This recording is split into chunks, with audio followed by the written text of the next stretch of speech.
po yung Diyos. Una po sa lahat, nagpapasalamat ako sa Diyos dahil binigyan niya po ako ng pagkakataon na makapagbahagi ng salita ng Diyos sa pamamagitan po ng ating Pastor Wendell na pinahintulutan niya rin po ako dito. Nagpapasalamat po ako sa Diyos. Sige po, bago po tayo mag-umpisa, tayo po tumayo at sandaling manalangin. Praise the Lord. Hallelujah, Jesus. Hallelujah. Praise God. Thank you, Jesus. Ama naming banal na makapangyarihan sa lahat, maraming salamat po sa umagang ito. Salamat po, Panginoon. Pinapapurihan ka po namin at pinasasalamatan, Panginoon, dahil ikaw ay mabuti sa aming buhay. Tunay nga po, Panginoon, na sa buong isang linggo, wala po kayong pinabayaan sa buhay ng bawat isa sa amin. Salamat, Panginoon, sa kalakasan. Salamat, Panginoon, sa bawat trabaho na ipinagkatiwala niyo po sa amin. Salamat, Panginoon, dahil nakatagal po kami sa kabila ng nararanasan namin, Panginoon, na init sa aming kapaligiran. Lord God, ikaw ang nagbibigay ng kalakasan upang ito'y aming matagalan. Salamat, Panginoon, sa iyong biyaya. Tunay nga po na kaya kami nararito, kaya kami nakagising po muli ng maaga dahil sa iyong biyaya, Panginoon. Salamat po sa iyong pagmamahal dahil sa araw-araw, hindi po kami mag-aalala kung ano ang aming mga hahanapin pa, Lord God. Maraming salamat, Panginoon, sa mga taong nandirito. Salamat dahil tunay nga po, nasabi niyo, 2 o 3 na nandirito at nagtitipon sa iyong pangalan, ikaw ay aming nasa kalagitnaan. Kaya, Panginoon, salamat dahil idinideklara na po namin ang katagumpayan sa gawain ito at ang iyong mensahe lamang ang aming mapakinggan, Panginoon. Tunay nga po, Panginoon, na mahalaga ang bawat mensahe niyo. Ito po'y nagpapaalala, nagbibigay ng panibagong pag-asa sa amin, Panginoon. Kaya po ang lahat ng ito, Panginoon, ay patuloy namin inilalapit sa iyo. Idinadalangin po namin, Panginoon, na ang iyong mensahe lamang ang aming marinig. Itago niyo po ako, Panginoon, sa iyong banal na krus upang ang iyong kahiwagaan lamang, Panginoon, ang makita ng aming mga kapatiran. Salamat, Panginoon. Patuloy po ako nagpapakumbaba dahil ikaw po lamang po ang dapat na maitaas, Panginoon. Muli po, Ama, Panginoon, salamat po. Maraming salamat sa revelasyon na iyong dadalhin sa aming kalagitnaan, Lord God. Muli po, Ama, sa iyo namin ipinagkakatiwala ang katagumpayan, Lord God. At ito po ang aming dalangin sa pangalan po ng aming Panginoong Hesus at sa kapangyarihan ng Banal na Espiritu. Ang lahat magsabi ng Amen. Hallelujah. Makakaupo na po ang lahat. Kamusta po ang lahat sa buong isang linggo na nagdaan? Tunay nga po na hindi po alintana sa atin na mainit ang kapaligiran, no? Meron nga po kasing nangyayari na climate change. Yun po yung dahilan kaya mainit po ang ating kapaligiran. Hindi po natin masabi yung nangyayari sa ating kapanahunan. Sa iba po, bumabagyo. Kamukha nung nangyari sa ibang bansa. Sa Dubai po ata yun.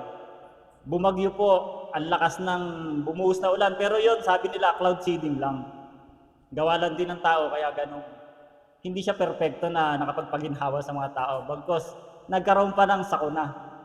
Pero, kamukha nga po, naalala ko po yung isang kwento, o hindi naman po siya kwento, kumbaga ito ay tunay na pangyayari na ibalita nga po ito. Sa South Korea po, meron pong isang mama na nagdadrive ng kanyang kotse, pauwi po siya sa kanilang bahay. Malakas po yung ulan.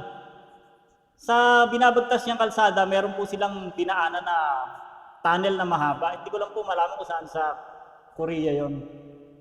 Ngayon po, ang lakas ng ulan. Sa lakas po ng ulan na yon, nung nandun na po sila sa tunnel, siya lang po mag-isa kasi sa kotse, pero marami silang kasabay. Nung binabagtas po nila yung tunnel na po na yon, mahaba po kasi yun eh. Sa lakas po ng ulan, yung pundasyon po ng mga lupa gumuho hanggang sa natabunan yung mga lagusan. Meron na rin po nagbabagsakan na mga semento, at sa madaling sabi po, natrap po yung mga nagsidaan doon ng oras na yon. Alam ko po na ibalita rin to, pero sabi nga po nila, matagal po bago na i-rescue yung mga nandoon sa loob ng tunnel. Ang ginawa po ng mama na yon na isa sa nakapagpadala ng rescuer, dahil malakas po yung ulan, tapos galing nga po siya sa trabaho, pauwi, wala pong signal doon sa ilalim ng tunnel. Wala po siyang makuhang signal dahil nga po malakas ang ulan, natatabunan na sila ng mga gumuho. Pero gumawa pa rin po siya ng paraan upang makakuha ng signal. Lumabas po siya ng sasakyan, yung iba po, mga nagkabanggaan na rin po kasi. Wala po talagang kasignal-signal nung panahon na yun dahil sa kalakasan nga po ng ulan. Yung panahon na meron pong maliit na chance na lang po na makakuha ng signal, yung battery niya po kasi malolobat na. Akit po siya sa bubong ng sasakyan, pero ganun pa rin po. Mahina po talaga yung signal. Hanggang sa kalaunan po, ang alam ko doon, nalobat na po yung battery niya. Sakto po, merong isang sasakyan doon nata ng pulis o basta ng patrol na meron pong radyo. Yung radyo po na yun po nakapagbigay ng signal para makatawag po sa mga rescuer. Pero hindi po ganun kalinaw yung mensahe na nakarating po doon sa mga rescuer. Basta nakarating lang po doon, merong na-trap sa loob ng tunnel at nagkaroon po ng kailangang i-rescue po. Sa madaling sabi, sa tagal po ng oras na pinaghintay nila, meron na rin pong mga namatay at meron na rin pong naipit na yun sa mga sasakyan dahil may mga nagsiguho nga po. Na-rescue naman po yung tao na yon, kaya lang meron po talaga nasabi dahil sa tagal po ng rescue na dumating. Yung iba po kasi gano'n, kamukha rin po sa bundok, hindi kamot nasa bundok, malakas po signal. Meron din po na mahina yung signal kahit nasa taas ka na ng bundok. Iyon po yung ating pag-uusapan dahil po yung pananampalataya is gano'n din po, katulad din po ng signal po. Ang kaibahan lang po nila is yung signal, ikaw po maghahanap. Pupunta ka po sa ibang lugar na mataas o merong signal na masasagap para po makakontak ka sa iyong gustong kontakin o kailangan mo na ma-rescue. Sa pananampalataya po iba. Yung pananampalataya po ang lalapit sa tao. Yung pananampalataya po, yun po yung darating sa tao. Meron po tayo kasing pamamaraan upang makahingi ng rescue sa Panginoon o makahingi po ng tulong sa Panginoon, sa Diyos. Ganito po ang sabi kasi sa pananampalataya lang ang paraan para makakonekta ka sa Diyos at paraan para sumang-ayon ka sa Diyos. Wala pong ibang paraan para magkaroon kayo ng pagsang-ayon sa Diyos. Kung hindi ka po naniniwala sa Diyos, kung wala ka pong pananampalataya, wala ka pong pamamaraan upang magkaroon kayo ng koneksyon ng Diyos. Iyon po yung pinaka-sikreto ng komunikasyon para sa Diyos. Sabi po ng Hebreo 11:6, ito po yung sinasabi niya sa Tagalog version po, hindi maaaring kalugdan ng Diyos ang walang pananampalataya sa Kanya, sapagkat ang sino mang lumapit sa Diyos ay dapat sumampalatayang may Diyos at siya ang nagbibigay ng gantimpala sa mga humahanap sa Kanya. Sabi rin po rito, kung walang pananampalataya ay hindi ka maaaring umayon sa Diyos. Totoo po yun talaga. Kaya po, ang tao kailangan ng pananampalataya.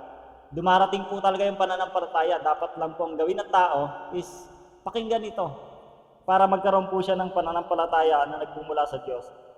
Sabi dito, at dahil ang Diyos ay lagpas sa ating natural na kaisipan at pandama, hindi natin ito kayang ayunan. Kasi po ang Diyos is Espiritu po. Ang ating natural yung nakikita lamang po natin. Sabi rito, hindi kayang ayunan ng tao ang anumang bagay lagpas sa kanyang natural na pandama.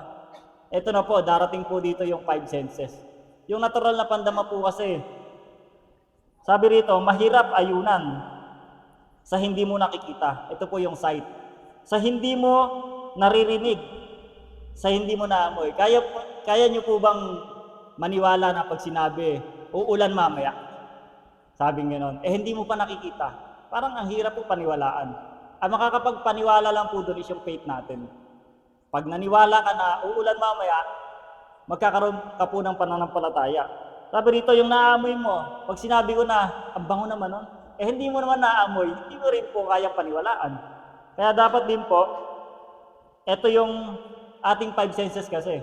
Naniniwala lang ng tao pagka nakita na niya, naamoy na niya, nahawakan na niya. Iyon po yung kaibahan. Sa Diyos po kasi, meron pong pananampalataya na ginagamit para paniwalaan talaga natin na may Diyos. Sabi rito, kailangan ng pananampalataya para umayon, para ayunan natin ang mga bagay na ito. Yun yung ika-6 na pandama, sabi nila. Ito yung 6th sense, yung pananampalataya. Pagka ito po yung ginagamit natin, maaari na po tayong sumang-ayon sa gusto ng Diyos, sa mga pangako ng Diyos. Sabi nga po dito, ang tanong dito, nakikita po ba natin ang Diyos? Kasi kung ang gagamitin lang po natin is yung ating 5 senses, wala pong kapamaraanan para makapaniwala tayo sa Diyos. Wala po talagang connection sa Diyos yung 5 senses. Maliban na lang kung ito ay ating panampalatayanan. Sabi rito, ang Diyos po kasi ay hindi natin nakikita talaga. Invisible po. Ito po yung sinasabi ng 2 Corinto 5:7. Sapagkat nagsisilakad kami sa pamamagitan ng pananampalataya. Sabi rito yun yung spiritual sense. Sa pamamagitan po ng pananampalataya. Hindi sa pamamagitan ng paningin. Yung paningin po is yung kasama po yun sa natural 5 senses. Ang pananampalataya ay spiritual at saka supernatural yun na abilidad. Yung pananampalataya para makita ang hindi nakikita. Kasi yung nga po, ang ating Diyos ay espiritu. Invisible po siya. Para umayon ka sa hindi mo nakikita, kailangan makita mo ito sa mata ng pananampalataya. Sabi po sa Juan 4:24, sabi po dito, ang Diyos ay espiritu at ang mga sa Kanya'y nagsisisamba ay kinakailangan magsisamba sa espiritu at katotohanan. Yun nga po, ang Diyos ay espiritu. Kailangan lang po natin gamitin ang ating spiritual na pandama para tayo makasamba sa Diyos at mapaniwalaan po natin yung kanyang mga pangako. Marami pong pangako ang Panginoon na hindi po nagagamit ng iba kasi wala po silang pananampalataya. Hindi pa po dumarating sa kanila ang pananampalataya. Ang espiritu ay hindi nakikita. Sabi rito, Timothy 1:17, sabi rito, now the King eternal, immortal, invisible, to God who alone is wise, be honor and glory forever and ever. Ano yan? Paano ba nagsisimula ang pananampalataya? Sabi rito, ang pananampalataya ay hindi ka sa taong makasalanan. Hindi kaya ng tao na sumampalataya hiwalay sa gawa ng Diyos sa pamamagitan ng kanyang salita. Hindi po pala talaga natural sa tao yon. Kaya kailangan, tulad nga po ng sinasabi sa Roma 10:13 hanggang 17. Sabi rito, sapagkat ang lahat na nagsisitawag sa pangalan ng Panginoon ay maliligtas. Paano nga sila natatawag kung walang dali lang po.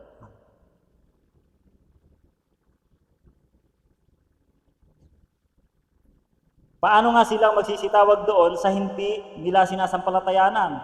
At paano silang magsisampalataya sa Kanya na hindi nila napakinggan? At paano silang makikinig na walang tagapangaral? At paano silang magsisipangaral kung hindi sila mga sinugo? Gaya nga ng nasusulat, anong pagkaganda ng mga paanyong mga nagdadala ng masasayang balita o mabuting balita ng mga bagay na mabuti. Datapwat hindi silang lahat ay nakinig ng masasayang balita sapagkat sinasabi ni Isayas, Panginoon, sino ang naniniwala sa aming balita? Kaya nga, ang pananampalataya nanggagaling sa pakikinig at ang pakikinig ay sa pamamagitan ng salita ni Kristo. Tunay nga yung pananampalataya, nagsimula lang ito sa ating pakikinig. Hindi lang kung ano yung ating napakinggan, kundi sa pakikinig ng salita ng Diyos. Marami tayong napapakinggan, pero hindi ito yung pananampalataya na nagmumula sa Diyos.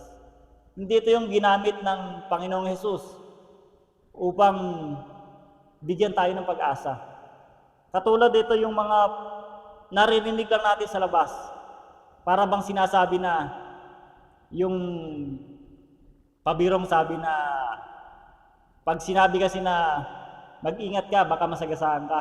Pag narinig mo ito, minsan parang bang sinasabi na, uy, masasagasaan to. Kasi parang yun yung deklarasyon eh. Yung deklarasyon na nadinig ng tao, kadalasan nangyayari. Pero bago po tayo lumaon, ang pamagat po ng ating pinag-aaralan ay ideklara mo ang iyong pinaniniwalaan. Kasi nandito na po tayo sa topic na pananampalataya. Ideklara po natin ito kung ano yung ating pinaniniwalaan. Ideklara natin yung mga mabubuting bagay. Hindi po yung ayaw nating mangyari, yung po minsan yung nadideklara ng tao. Sabi nga po dito, kailan ka naligtas nang ikaw ay tumawag? Kailan ka tumawag nang ikaw ay sumampalataya? Ayon din po yun sa verse ng 13 hanggang 17. Kailan ka sumampalataya nang marinig mo ang salita ng Diyos? Kailan mo narinig ang salita ng Diyos? Nang mangaral ang mga ngaral. Kailan nangaral ang mga ngaral? Nang isugo siya ng Diyos. Kumbaga, mapapansin niyo po yung daloy ng verse. Mula po siya sa sinugo hanggang sa napakinggan, hanggang sa tumawag. Tapos sabi rito, ibig sabihin, kung walang sinugo ang Diyos, walang mangangaral. Kung walang mangangaral, hindi mo maririnig ang salita ng Diyos. Kung hindi mo maririnig ang salita ng Diyos, hindi ka magkakaroon ng pananampalataya. Kung wala kang pananampalataya, hindi ka tatawag. At kung hindi ka tatawag ng may pananampalataya sa pangalan ng Panginoon, hindi ka maliligtas. Kaya ang ganda po ng daloy ng verse niyon. Mula po sa umpisa, Diyos na yung nagsugo ng mga aral para meron kang mapakinggan. Para merong ipangaral yung mga aral at mapakinggan mo. Ngayon, pag napakinggan mo, tatawag ka sa Panginoon. Dahil dun, dinapuan ka na po ng pananampalataya. Sabi ron sa verse na yon, for whoever calls on the name of the Lord shall be saved. Ang kaligtasan mula umpisa hanggang katapusan ay solong gawa. Natatanggapin na lang natin. Solong gawa ito ng Diyos. Hindi po ito nagmumula sa atin yung kaligtasan. Wala po tayong parte. Sabi nung iba, hindi, sumampalataya ako, kaya ako naligtas eh. Yung pagsampalataya po na yun, yung pananampalataya, galing rin po talaga sa Diyos yun. Wala pong pananampalataya, sabi nga po, di ba? Hindi natural sa taong makasalanan yung pananampalataya. Kaya po yung pananampalataya sinasabi natin na sa atin, hindi po sa atin yun. Narinig lang po natin yun mula sa Diyos. Meron pong nangaral, meron pong nagbukas ng Biblia, kaya po nakapakinig tayo. Meron pong ginamit yung Diyos na naglakad dito sa kalagitnaan ng init ng araw para makapakinig at magkaroon ng pananampalataya ang isang tao. Meron pong mga nagpupunta sa jail, meron pong mga nagpupunta sa mga mall para maghayag ng salita ng Diyos. Yung iba nga po, ang tawag dito evangelism o nagpapatanggap. Pero lahat po yun, gawa po ng Diyos. Sabihin ng tao, hindi. Binigay lang po nagbigay po ng mensahe yung tao na yon para makapakinig ako eh. Yung kalakasan po na ginagamit ng tao na yon, kaya ka nakapakinig, galing din po sa Diyos. Kaya sabi nga po, wala pong natural na pananampalataya yung tao. Lalo't yung tao ay makasalanan, wala po talagang natural na pananampalataya yun. Darating lang po yung pananampalataya dahil nakapakinig ka ng salita ng Diyos. Yun po yung katotohanan doon. Kaya wala po tayo talagang may pagyayabang sa Diyos. Palakpakan nga po natin ang Panginoon. Amen. Sige, patuloy po tayo. Yun nga po, ang kaligtasan mula umpisa hanggang katapusan ay solong gawa ng Diyos. Tagatanggap lang pala tayo. Kaya tanggap lang po natin yung pananampalataya, tinatanggap lang po natin yung kaligtasan. Kaya nga, yung sinasabi ritong kaligtasan, secure na yon. Sabi rito, our salvation is sure. Sigurado na yon. Kaya nga ang ating kaligtasan ay sigurado sapagkat ito ay gawa ng Diyos mula sa simula hanggang sa katapusan. Sabi sa Pilipos 1:6, na ako'y lubos na pagkakatiwala sa bagay na ito, na ang nagpasimula sa inyo ng mabuting gawa ay lulubusin hanggang sa araw ni Jesucristo. Iyon po yung maaasahan natin, iyon po yung pananampalataya na nasa atin. Yung Diyos po na nag-umpisa, na nagbigay sa ng pananampalataya para maligtas ka, yun din po yung Diyos na magdadala sa iyo sa katagumpayan. Magdadala sa iyo hanggang sa pagbabalik ng ating Panginoong Hesus. Hindi po ito mawawala dahil iniingatan po tayo ng Diyos eh. Yung pananampalataya po na yon, hindi na po yun maalis sa atin. Patuloy lamang tayo na mag-aral ng salita ng Diyos, patuloy lamang nating naisin na makinig sa salita ng Diyos, patuloy lamang tayo magbasa ng salita ng Diyos. Sabi nga po rito, kung ikaw ay tunay na born again, sigurado na ang iyong kaligtasan. Sinimulan ng Diyos, iligtas ka. Kaya ng Diyos na ingatan ka at tatapusin niya ang kanyang sinimulan. Yun po yung katotohanan doon. Hindi po gumagawa yung Diyos na hindi niya tinatapos. Marami na pong mga kwento o Bible verse sa sinaunang panahon na tinupad ng Diyos yung kanyang mga pangako. Katulad nga lang po nitong kay Abraham. Pangako ng Diyos na magkakaroon ka ng anak, magiging ama ka, at magkakaroon ng maraming supling. Hindi lamang po hanggang doon ang ginawa ng Diyos o sinasabi nating pinaasa. Kasi sa tao, uso yung pinaasa eh. Pinangakuan ka na nga, tutuparin pa. Yung mga ganun pananalita. Pero sa Diyos po hindi ganun. Pag pinanghawakan mo po yung pangako ng Diyos, maghintay ka lang. Bawal mainip. Hintay ka lang po. Pare, meron pangako sa'yo na yung anak mo makakatapos yan. Makakatapos yan. Pagpapalain ka, patuloy yung pagpapala na darating sa'yo. Kasi yung iba, ang iniisip lamang po, pagpapalain lamang ako kapag gumawa ako, kapag ganito, ganyan. Hindi po. Yung pagpapala po, kasama na po yan dun sa ginawa ng ating Panginoong Hesus sa krus ng Kalbaryo. Ang pagpapala po, hindi ito base sa ating kabutihan. Ang pagpapala ay base sa kabutihan ng Diyos sa atin. Wala po tayong masasabi na kaya ako pinagpapala kasi masipag ako. Kaya ako pinagpapala kasi ganito yung aking pananampalataya. Hindi po. Lahat pong iyan ay galing po sa Diyos. Lahat po iyan ay maasahan po natin na tapat ng Diyos eh. Wala po tayong maipagyayabang sa harapan ng Diyos. Kaya po yung kaligtasan po na yon, hindi na po yun maaalis sa atin. Panghawakan po natin ito dahil hindi po dahil sa tayo ay tapat sa Diyos, kundi tapat po ang Diyos sa atin. Tapat po talaga ang Diyos sa atin kahit sa mga sinaunang panahon. Hindi po siya nangiiwan sa ere. Yun po yung kasabihan ng iba.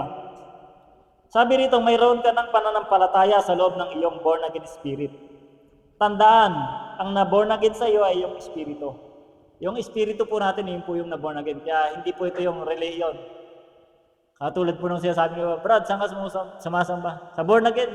Hindi po religion ang born again sa taong mananampalataya ng ating Panginoong Jesucristo. Ang born again po, ito yung kapanganakan ng ating espiritu. Dito po nakadeposito yung ating pananampalataya sa born again spirit nito. Hindi po yung katawan, kundi yung ating espiritu. Kasi pag sinabing, na born again ako, kaya ako sumasamba sa born again na simbahan, ano yun, yung katawan lang po ba yung na born again? Hindi po. Ang nag-born again po sa atin ay yung espiritu. Espiritu na kinasihan po ng Diyos. Sabi rito sa Juan 3:6, ang ipinanganak ng laman ay laman nga, at ang ipinanganak ng espiritu ay espiritu nga. Yun po yung pagiging born again spirit. Parehong pananampalataya ang nagligtas sa iyo, ang magkakalag ng pagpapala na inilagay sa iyo ng Diyos sa iyong born again spirit. Yun po, yung ginagamit natin na pananampalataya. Kaya tayo nagkaroon ng kaligtasan. Kaya tayo nakarating sa kaligtasan. Yun din po yung pananampalataya na ginagamit ng Diyos upang gamitin natin sa ating mga pagpapala. Hindi po, ito nga po hindi yung sa ating gawa, kundi sa pananampalataya lamang po natin. Sabi rito, ang uri at sukat ng pananampalataya ng Panginoong Hesus at ng mga apostol ay parehas lang ng uri at sukat ng pananampalataya sa atin. Halimbawa po, yung pananampalataya ng panahon na kasama pa nila ang Panginoong Hesus. Kung ano yung ibinigay sa kanila ng pananampalataya, ganun din po yung pananampalataya na nasa atin. Kasi isa lamang po ang Diyos. Kaya hindi po tayo pwede na sasabing magkakaiba yung pananampalataya natin. Isa lamang po yung Diyos natin na nagbigay ng pananampalataya. At ang pananampalatayang iyon ay galing po sa salita ng Diyos. Kung ang mga apostol noon, nakakapagpagaling sila sa pamamagitan ng pangalan ng Panginoong Hesus, isipin po natin, hindi po ba, kaya din po natin na gawin yung mga ginagawa nila. Kung yung mga panahon na yun hindi po sila nag-alinlangan sa kanilang mga pangailangan. Alam po natin, ang unang panahon na yun talagang tinutugis yung mga mananampalataya. Pero yung mga mananampalataya na yun, meron po silang paninindigan at pananampalataya na ginagamit po talaga nila, nagagamit nila. Dahil kung hindi po nila ito nagamit, sumuko na po sila eh. Pero may pangako po doon yung Panginoon eh, na yung pananampalataya na yun na iniligay sa kanila, yun yung magdadala sa kanila hanggang sa pagbabalik ulit ng Panginoong Yesus. Yun po isipin natin na mahalaga po talaga yung pananampalataya na yun at parehas lang. Kaya yung iba sasabihin, Pastor o Bishop, ipag-pray mo nga po ako kasi nasa isip ng tao na yon, malakas yung pananampalataya nito dahil pastor to o bishop to. Pero hindi, sabi ng Bible, sabi nga po dito sa Romans 12:3, For I say, to the grace given unto me, to every man that is among you, not to think of himself more highly than he ought to think, but to think soberly according as God hath dealt with every man the measure of faith. Sabi nga, pareho lang po yung sukat ng pananampalataya. Ganon din po yung sinabi sa sinabi ni Pedro, sinulat ni Pedro sa 2 Pedro 1:1. Si Simon Pedro, alipin at apostol ni Jesucristo, sa mga tumanggap ng mahalagang pananampalataya na gaya ng sa amin. Sabi pong gano'n, gaya ng sa amin. Sa pamamagitan ng katwiran ng ating Diyos at tagapagligtas na si Jesucristo. Tumanggap ng mahalagang pananampalataya na gaya ng sa amin. Kaya nga po, pare-pareho lang po yung pananampalataya. Kung ano yung pananampalataya ng mga apostol, ganoon din po yung dumating na pananampalataya sa atin. Hindi po apostol sila, mataas yung pananampalataya nila. O tayo'y membro lang, mababa yun sa atin. Hindi po. Ang pananampalataya po ay pare-pares lang ng sukat at pare-pares lamang po ng uri. Kung sila po nakakatagal na sa kanilang kalagayan na pinapersecute, sa panahon po natin na ito, kaya din po nating tumagal sa ganung pangyayari. Sa kahirapan, kung titignan po natin na sa panahon natin ngayon maraming sasabi, mahirap po ang buhay, mahal ang bilihin. Sumampalataya lamang po tayo dahil kung yung unang panahon nakatagal, ganun din po tayo. Sabi nga, di ba sa Bible na mas mapalad ang hindi nakakakita pero sumasampalataya. Tayo po yun, hindi pa po natin nakikita ang Panginoong Yesus ng harapan. Mas mapalad po tayo. Iyon po yung pananampalataya na kailangan manatili sa ating isipan. Sabi ng iba, ganito ba yung mapalad? Lagi na lang kinakapos. Hindi po tayo kinakapos. Hindi pa lamang tamang oras na dumarating sa atin yung inaasahan natin. Kasi ang Diyos po hindi po siya nagpapabaya. Hindi po siya yung sasabihin na, ano ba yan, huli na dumating to. Wala pong ganon. Hindi lamang po natin maunawaan yung mga bagay niyon. Kaya po ang dapat nating gamitin is yung pananampalataya. Sabi po rito sa 2 Corinthians 4:13, sinasabi ng kasulatan, nagsalita ako sapagkat ako'y sumasampalataya. Sa ganun ding diwa ng pananampalataya, nagsasalita kami dahil kami sumasampalataya. Ayun po pala, dapat ang may pananampalataya, nagsasalita po talaga ito. Hindi lamang po nagsasalita ng mga negative, kundi magsalita po tayo ng positive na sa ating pangangailangan sa araw-araw. Ang tanong po rito, ano ang iyong pinapaniwalaan? Ito ang basihan ng iyong deklarasyon. Maling paniniwala, maling deklarasyon. Tamang paniniwala, tamang deklarasyon. Sabi rito, ideklara mo kung ano ang iyong pinaniniwalaan. Iyon po yung ating pamagat Ideklara mo kung ano yung iyong pinaniniwalaan. Normal lang dinideklara ng tao ay kung ano ang kanyang nakikita. Tama po, yung iba, nakikita niya na mababa yung grades niya. Sabihin, ang hina-hina ako naman. Ang baba ng grades ko, nag-aral naman ako. Pero, ang dinideklara niya sa buhay niya kung ano yung resulta ng grades niya sa card. Tapos, yung iba naman, sa naririnig sa ibang tao.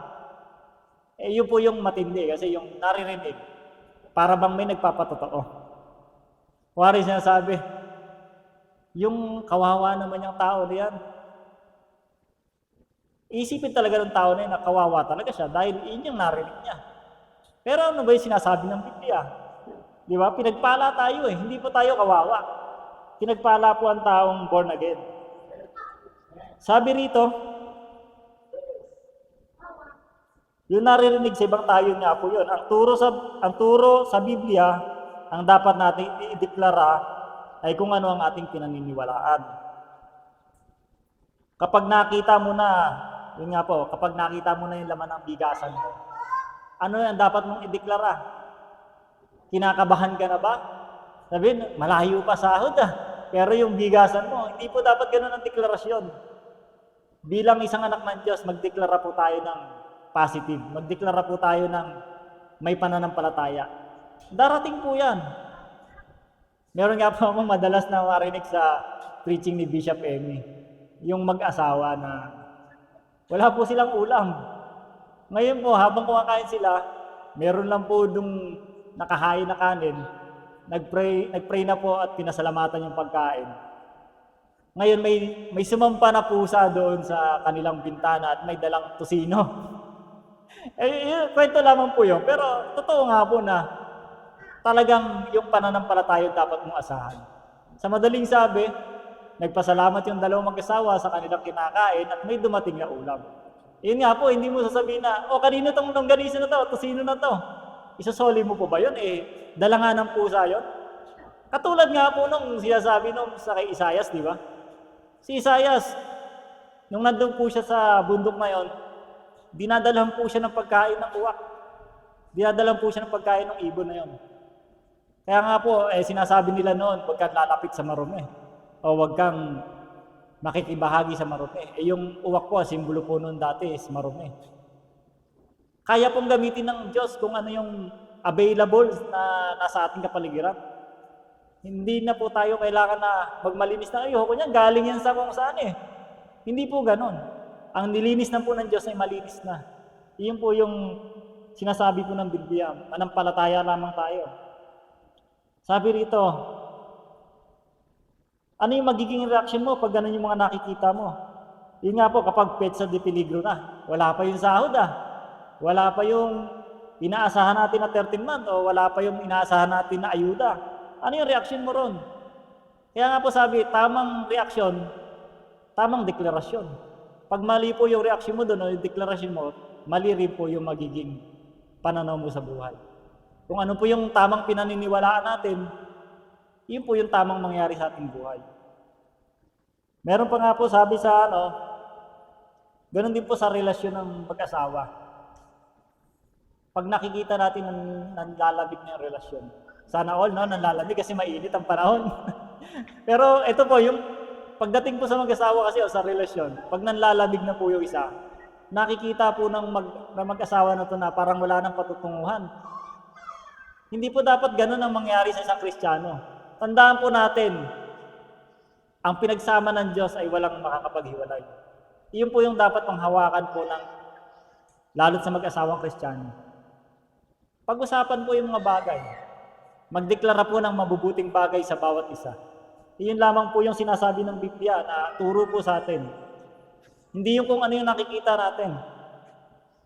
Sabi pa rito, ang salita ng Diyos ay pangwalang hanggan. Ibig sabihin nga po yung salita ng Diyos, eternal po yan. Pangwalang hanggan. Ang salita ng Diyos ay Espiritu. Sabi sa John 6:63, ang Espiritu ay hindi nakikita. Ang hindi nakikita ay walang hanggan. Sabi rin po ng 2 Corinthians 4:18, ang salita ng Diyos ay walang hanggan. Sabi pong ganon. At pagdating po sa Psalm 119:89, your word, O Lord, is eternal. It stands firm in the heaven. Ang sabi ng Kawikaan naman, Proverbs 18:21, words kill, words give life, they're either poison or fruit you choose. Yun nga po yung mga salita ng Bible na dapat nating tinatandaan lagi. Yung salita po ng Diyos ay eternal. Ito po yung dapat nating panghawakan, hindi po yung ating nakikita. Yung nakikita natin, pangsamantala lang yan Yung salita po ng Diyos, eternal po. Kuwari nakita natin na, yun nga po, wala nang laman ng bigasan. Pangsamantala lang yan. Darating at darating din yan. Pero yung salita ng Diyos, eternal po yan.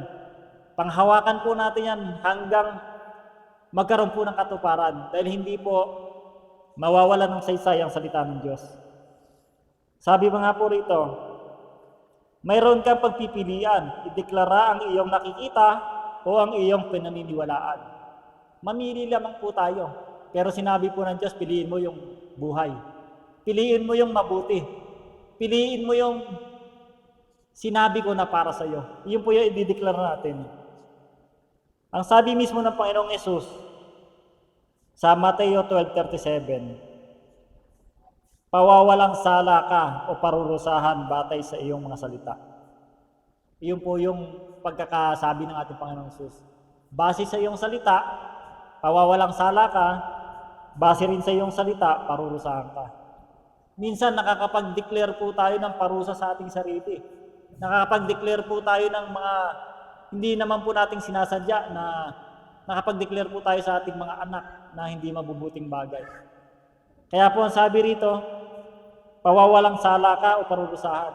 Ngayon, ang ideklara po natin yung makakapagwalang sala, yung makakapag-angat sa ating mga anak o sa ating mga kapatiran, sa ating mga kapitbahay. Kung nakikita man natin na ganito yung kalalagayan nila, pwede po nating pag-aanin yung loob nila sa pamamagitan ng salita ng Diyos. Pag-aanin po natin dahil sa pangako ng Diyos, may katuparan. Sabi nga po rito, yung pinaka dapat nating gawin, lagi tayo mag-aral ng salita ng Diyos, lagi natin panghawakan yung salita ng Diyos dahil ang Diyos ay tapat at yung mga pangako niya po, gagawin niya po yun. Gagawin niya po na sa tamang panahon. Hindi po siya nagpapabaya eh. Sa tao kasi, nadalandala na po kasi tayo sa tao na pag sinabi, o sige ganito, sa susunod na taon, babayaran kita. Ang tagal po, sa susunod na taon, yun naman, aasa ka naman po. Sige, hinihintay natin yung ganong, wala pong deklarasyon kung ano yung binigay na petsa. Ang sinabi lang po, sa susunod na taon. Pero dumating na po yung susunod na taon, wala pa pong binabayad. Pero hindi po tayo dapat magulat doon kasi tao lamang po yun. Ang dapat po nating panghawakan yung salita ng Diyos. Hindi ka man bayaran ng tao na yon, may darating at darating na pagpapala. Hindi man mangyari sa buhay mo ngayon dahil sinabi ng amo mo o sinabi ng mga kadikit mo sa kumpanya na ito yung promotion mo pagdating ng panahon. Hindi man mangyari ito, pero asahan mo, may gagawin ng Diyos na bago sa buhay mo. Nahigit pa doon sa ipinangako ng mga tao. Kasi ang tao, ito lang may ipapangako sa iyo, hindi pa natutupad eh. Pero yung Diyos, hindi mo pa naririnig yung kanyang mga salita, meron na po nakalaan. Sabi nga po, di ba, bago palikhain ng sanlibutan, pinili na kita. Pinili ka ba ng Diyos para pahirapan? Hindi po. Pinili ka po ng Diyos para maranasan mo yung kanyang pagmamahal, para maranasan mo po yung kanyang pangako. Kailangan mo lamang po ito na ideklara. Kasi po yung pangako ng Diyos, totoo at tapat. Biruin mo, wala pa yung sanlibutan, pinili ka na. Wala pa yung mga problemang darating, meron ng solusyon. Wala pa po yung mga negative na tao sa paligid mo, meron ng pangako siya sa Biblia. Ganun po kabuti ang Diyos sa buhay natin. Kaya po mga kapatid, asahan po natin na pag tayo nagdeklara ng tamang deklarasyon, tama rin pong ang ating mararanasan sa buhay. Kaya po ang ating life application sa araw na ito, ideklara mo kung ano ang gusto mong makita. Meron na po ba kayo nakikita? Eka nga, nung December na gano'n tayo nagkaroon tayo ng prayer na isinulat. Nakita po na po ba natin ito? Alam ko po, sa bawat isa nakita na natin ito. At marami pa tayong makikita. Ako po, simple lang naman po yung naisulat ko ron. Pero sa araw-araw nakikita ko na to Nakikita ko na yung dalangin na isinumiti ka sa Diyos. Hindi man sabihin na ito figure, pero ito yung solusyon dun sa binanggit ko sa Diyos Araw-araw nagkakaroon po ako ng kalakasan, nagkakaroon po ako ng pag-asa. Nagkakaroon po ako ng pananampalataya na masasabi natin na hindi po nararanasan ng iba. Napakasarap po sa piling ng Diyos. Napakasarap po na panghawakan natin yung salita ng Diyos. Dahil ang Diyos po ay tapat. Yun po, ideklara po natin araw-araw. Sabi nga po rito, ideklara mo kung ano ang iyong gustong makita at hindi ang iyong nakikita. Ano ba ang gusto mong makita? Ito ang iyong ideklara. Pagdating nga po sa Old Testament, nung nakita ng Diyos na madilim, hindi po siya nag-declare ng, nakita niya kasi kadiliman eh. Hindi niya po dineclare na, magdilim pa lalo. Hindi ganon. Ang dineclare niya po, liwanag. Pero yung liwanag na yan, dumating po ng ika-4 na araw. Kasi yung pagdideclare, hindi po ito tinuturuan tayo ng magic, hindi po. Meron pong kalakip na paghihintay. Mag-declare ka po ngayon, mas mainam kung dumating ka agad. Pero habang tayo umaasa, ito po'y darating. Dahil tutuparin po ng Diyos. Nung sinabi niya po na magkaroon ng liwanag, nagkaroon po ng liwanag. Diyos po yun. Tinuturuan niya po tayo na mag-declare sa pamamagitan ng ating pananampalataya. At sa bawat deklarasyon po natin, asahan po natin na ito'y matutupad. Kaya nga lang po, piliin natin ang ating i-declare. Mag-declare tayo ng mabuti para sa ating sarili. Mag-declare po tayo ng mabubuting bagay sa ating mga kasamahan. Maging sa araw-araw nating gagawin. Minsan kasi, ang nangyari sa ating buhay, umaayon na lang tayo sa agos ng sanlibutan. Nangyayari din po kasi yan dahil yung nai-remind po sa atin sa araw-araw is yung negative. Kaya po, piliin po natin yung ating maririnig. Yung kwento po ng jellyfish, alam niyo po yun. Yung kwento po ng jellyfish, inaanod lamang po siya sa dagat. Nakakita na po ba kayo noon? Yung mga nag-beach po nitong mga nakaraang holiday. Huwag naman po sana dahil yung jellyfish nakakakuryente yun. At saka makati po sa katawan. Yung jellyfish po, kung saan lamang po siya anurin ng dagat, doon lamang po siya sumusunod. Wala po siyang kakayahan na kumontra doon sa agos ng dagat na yun. Dahil yun nga po, wala po siyang buto. Malambot lamang po yung kanyang pangangatawan. Hindi po katulad ng isda na kaya niyang sumalungat sa alon, kahit yung malakas yung agos, nakakasalungat po siya. Ibig sabihin, kinokontra po ng isda kung ano yung current ng tubig. Ang kapaligiran po natin ngayon, nakikita po natin mga negative, huwag po tayo sumang-ayon doon na parang dikya o na parang jellyfish. Kontrahin po natin ito ng salita ng Diyos. Makakabuti naman po ito sa atin eh. Hindi po tayo yung sinasabing, nagsisinungaling ka kasi ganito yung nakikita mo, ito yung sinasabi mo. Hindi po, deklarasyon po yun ng faith. Hindi po siya uri ng pagsisinungaling, kundi inaasahan mo yung wala pa. Inaasahan mo yung hindi mo pa nakikita na may kalakip na pangako. Kaya po dito po tayo magtatapos. Ang sabi po ng Panginoon, mapalad po yung sumasampalataya na hindi pa nakakakita sa akin. Kaya po, pagka nagdeklara po tayo ng mga bagay na hindi pa natin nakikita, na may pananampalataya, mapalad po tayo dahil ito'y po itutuparin ng Diyos. Mapalad po ang tao na sa Diyos lamang po umaasa. Maraming salamat po. Tayo po'y manalangin. Praise the Lord, Panginoon. Maraming salamat po. Panginoon,